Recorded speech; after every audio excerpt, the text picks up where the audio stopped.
fall gets deep, and fasten your seatbelts.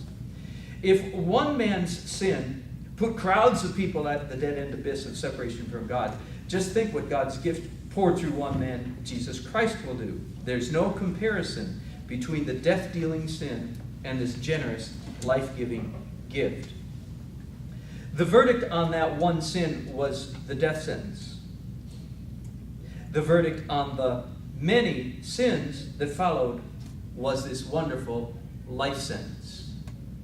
Let me write an equation down here that some time ago I found in my Bible this morning and said, ooh, that helps. Here is normal. Here's normal math, I'll call it. A normal equation, for emphasis on normal. Equal one sin equals death for all. Okay, that's the way the cosmos works. And again, we don't understand exactly. We might say it's fun to think about, to try to, and I think God could give us insight. Why does just that one sin? I don't know. But ask the Holy Spirit to give you revelation, and I think He can. But that's the truth. One sin equals death for everybody. And if this is true, then we would think, in fact, this would be true, many sins would equal, you could call it hyper-death for all. Is that logical? Does that make sense to you? If one sin resulted in death for everybody, then shouldn't many millions of sins result in way death for way everybody? Do you see what I mean? But what Paul is saying here is that, yeah, but that's not the way it works. Somehow, we're not operating, and again, because of the cross, we're not operating in normal math, we're operating in grace math. And this second equation here is many sins, all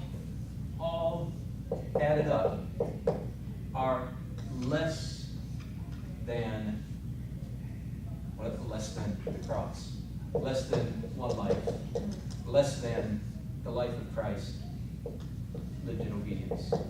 Okay?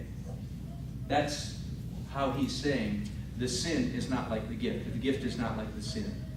Normal math would be if one sin meant death for everybody, billions of sins ought to mean way death for way everybody, but that's not the way it is.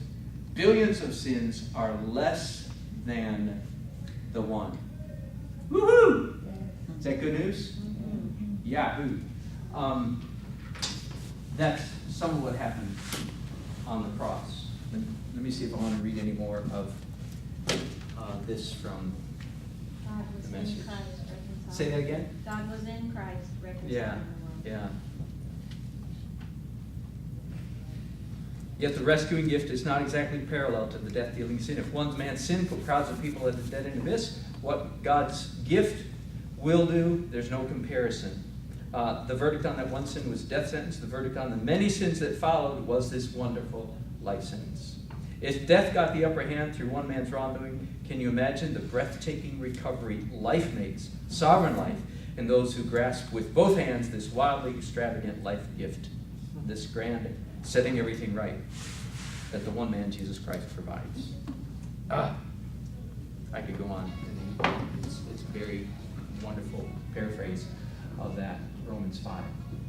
I want to get to some practical stuff real quickly. And a little bit more, how does that help us live? Where does that leave us? Think with me just a minute about what did the cross do? And when I say the cross, as I said last week, I mean the whole cross event. The incarnation, life, death, burial, resurrection, ascension, the whole cross event. And I don't just mean, it wasn't just what happened just on the cross, but that's a shorthand way to refer to the whole process.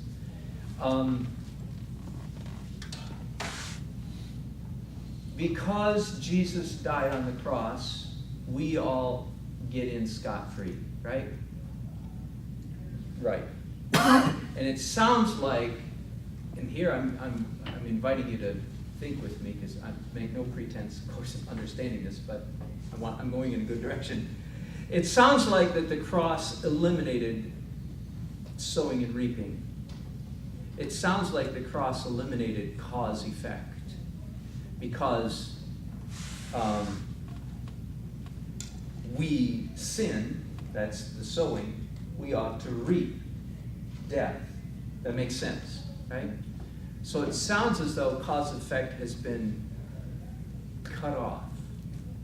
But there's something wrong with that, isn't there? First of all, it completely flies in the face of all of our experience, because we all see that reaping and sowing works in our lives, and it works in the life of everyone around us, and it works in the world. We see it everywhere. So we're left scratching our heads saying, and by the way, I don't have the answer to this question, so if you figure it out, please let me know. Yeah, hit your finger with a hammer, it hurts. Yeah, and if you yell at your wife, she's going to be unhappy, and then your life won't be happy because mom ain't happy. It's cause effect. It's just reaping and sowing. So we know reaping and sowing is still in effect, and yet in this one regard, to our sins, we don't reap what we sowed. And yet we know if we sin, we do reap what we sow. Does anybody have a good experience? So I'm a little bit confused by that. I do have some insight to a corollary to that I'll be glad to share with you. But that I'm still going, I know this all makes sense somehow, and I think we ought to be able to fit it together, and I'm not quite doing it yet. So if somebody figures out how to make that work, please let me know. So what did the cross do? Here's what I want to end up on this morning, though. And again, using Paul's words in Romans 4 in particular, and in Colossians 2, where there was this, what do you call it in Colossians? This code, this thing written against us. What's he call it? The handwriting of ordinance. The handwriting of ordinance, thank you. The ordinances written against us have been taken away and nailed to the cross. Now, when I say before the cross and after the cross, please understand that I'm sort of talking in a metaphysical sense, because everything that Jesus did on the cross in history, human history, also applied to before the cross.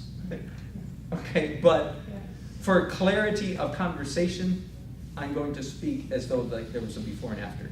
Okay? Please understand that Abraham and David and Moses and so forth, all the saints of the Old Testament, they received goodness because of the cross, even though it hadn't happened yet. But for clarity of conversation, we're going to talk before and after, so that's sort of not true. Does that make sense? Before the cross, we were all in a mess. That's what Paul says in Romans 4, right? Before the cross, we were all screwed. We're all dying. We're all with handwriting of ordinances against us. We're cursed. We're under a curse, and that curse is pretty easy to describe. You use a lot of different language. The curse is the soul that sinneth, it shall die. Okay, and we all die, so we're all in a lot of trouble. We all sin, so we're all in a lot of trouble. That's what I meant to say. The curse is bad things happen to good people, bad things happen to bad people, and bad things happen to good people. Bad things happen. That's the curse. The curse is, and feel free to make up some of your own. They're quite simple. If you sin, you're going to suffer. Okay, that kind of stuff. If the curse is taken away, where are we now? Here's one that just came to me while I was in France, actually, just thinking about praying for France. In the Old Covenant, that is, before the cross, sin resulted in suffering. In a kingdom reality, which I'm calling after the cross kingdom reality, suffering results in glory. Suffering is recompensed with reward. And I'm not saying anything about sin resulting in suffering, but suffering in the new economy of things results in glory. Here's what I